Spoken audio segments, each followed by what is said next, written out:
This presentation provides information about prospecting, the first of a 6-step sales process. Prospecting is very important to the success of your business because it sets the sales process in motion.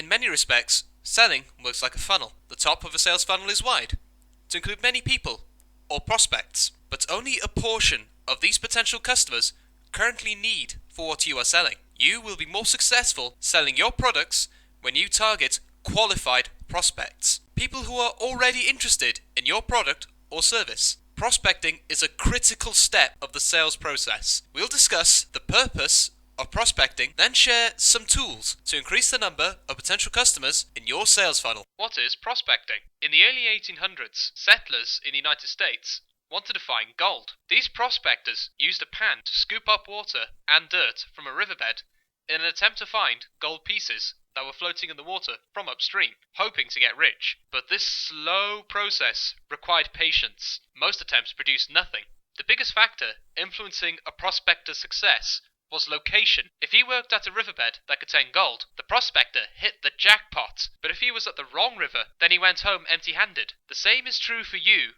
when you prospect for new customers. Figure out where potential customers are located and then go there. Where should you prospect? When developing a prospecting strategy, ask yourself 3 questions which are shown in this worksheet. Ask yourself, what types of people already want your product or service? Where are these people located? And who can give you additional ideas about where to find more of these people? Use a worksheet like this one to develop a prospecting plan for your business. Let's discuss an example so you can see how the process works. Let's say you sell custom shoe inserts that help with foot pain. Using the worksheet as a guide, the first question you should ask is the following. What types of people already want custom shoe inserts?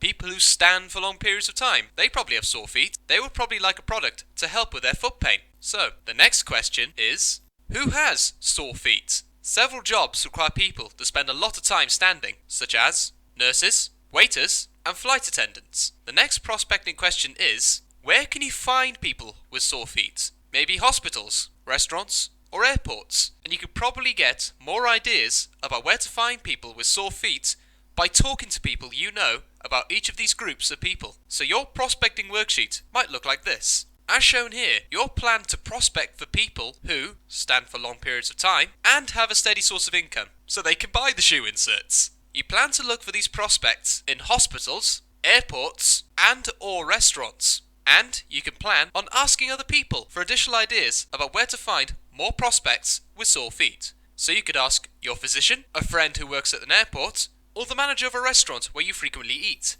But be careful. Heed this warning. Avoid targeting enormous groups of prospects. For example, people with feet who are located on Earth. Doing so will result in a vague plan that is unlikely to get you any results. Instead, fill out a worksheet for smaller groups of prospects so you can more easily target the needs of different people. Remember, prospecting and selling are completely different things. Don't expect every prospect to buy. They won't. Instead, keep in mind that prospecting is all about numbers. You must encounter a certain number of potential customers before you can find people who are interested in your product or service. Be patient with yourself. It takes time and practice to develop personal selling skills. So do not be discouraged if a prospect is not interested. Keep looking for the ones who are. Top performing salespeople spend 80% of their time each day prospecting. Remember, without prospecting, sales never happen. So, what can you take away from this lesson? First of all, remember that prospecting is a critical part of the sales process.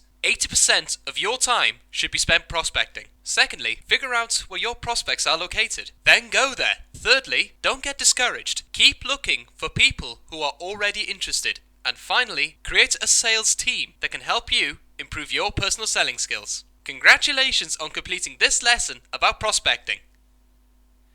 You are on your way to growing your business. Learn more by watching the remaining videos in Organizational Troubleshooters educational series about personal selling.